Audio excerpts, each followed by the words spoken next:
The airplane you're looking at wasn't originally designed to fight wildfires or rescue people. In fact, its story began during one of the most dangerous periods of modern history, the Cold War. In the late 1970s, the Soviet Navy needed a new weapon against one of its greatest threats, American nuclear submarines. Those submarines could disappear beneath thousands of miles of ocean for months at a time, making them incredibly difficult to detect. The Soviet Union wanted an aircraft that could patrol vast stretches of water at jet speeds, search for submarines using sophisticated sensors, and, if necessary, attack them with torpedoes or depth charges. To meet that challenge, the Beriev Design Bureau began developing what would become the A-40 Albatros. Unlike earlier flying boats powered by noisy piston engines or turboprops, the A-40 would be powered by two turbofan engines, making it the fastest and largest jet-powered amphibious aircraft ever built. The prototype first flew in December 1986, and by every measure, it was an engineering success. It was fast, carried an advanced suite of anti-submarine sensors, could operate from both conventional runways and open water, and even set more than 100 world records during flight testing. But history intervened. Before the aircraft could enter full-scale production, the Soviet Union collapsed. Military budgets were slashed, and the ambitious A-40 program became a victim of changing politics rather than poor engineering. Only a handful were ever built.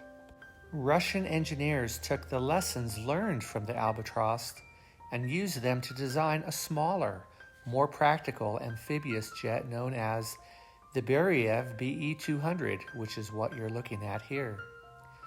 While the A-40 had been built to hunt submarines, the Be-200 was designed to save lives, fighting forest fires, conducting search and rescue missions, transporting cargo, and responding to natural disasters around the world. Let's take a closer look at what makes this aircraft such an impressive machine. The aircraft is 105 feet long, it has a wingspan of 106 feet, and stands a little over 29 feet tall. At maximum takeoff weight, it tips the scales at about 93,000 pounds, making it one of the largest amphibious aircraft. The power comes from two Ivchenko Progress D436TP high bypass turbofan engines, and they each produce almost 16,000 pounds of thrust. The aircraft normally cruises at about 350 miles per hour, but it does have a maximum speed of 435 miles an hour. It can also climb up to 26,000 feet. Its range is just over 2,000 miles. The airplane is typically operated by a crew of two pilots, although firefighting missions often include a mission specialist or a flight engineer, depending on the operator and the equipment installed. The airplane carries 12,000 liters of water, which works out to about 3,170 gallons. That's almost 26,000 pounds of water, more than 13 tons, loaded in just a short time. Here's how the aircraft collects water. The aircraft will skim across the water at approximately 90 to 100 knots.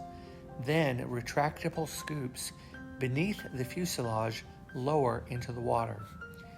It only takes 12 to 14 seconds for those scoops to fill all 8 onboard water tanks. The water can be released all at once, or it can be divided into several smaller drops. Foam concentrate can also be mixed with the water, increasing its effectiveness by helping it cling to vegetation instead of simply running off. Before collecting water, the pilots must evaluate wave height, wind direction, floating debris, water depth, and even the length of the available waterway before attempting a scoop. This aircraft is also quite versatile.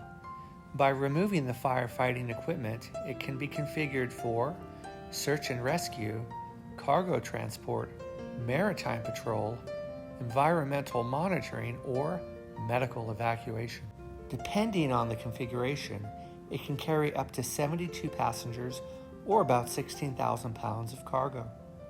Today, Russia remains the primary operator. Most of its fleet is flown by the Ministry of Emergency Situations, better known as EMERCOM, where the aircraft's primary mission is fighting wildfires. A small number are also operated by the Russian military. Algeria operates some. Azerbaijan also operates several. However, they have been spotted over the years in other countries, being deployed internationally to fight major wildfires in Greece, Portugal, Israel, Italy, and Turkey. This is accomplished through temporary agreements that help countries facing severe fire seasons battle wildfires. The only fatal accident occurred in 2021 while fighting a wildfire in southern Turkey.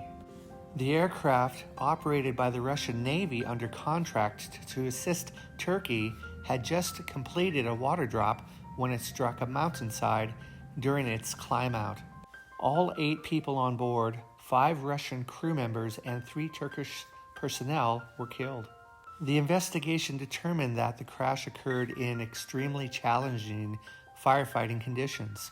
Flying low over mountainous terrain, often in reduced visibility due to smoke, is among the most hazardous types of flying.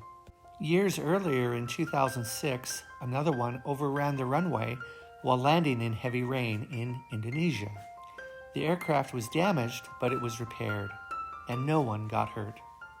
Considering how often the aircraft flies in dangerous conditions, its safety record is quite good.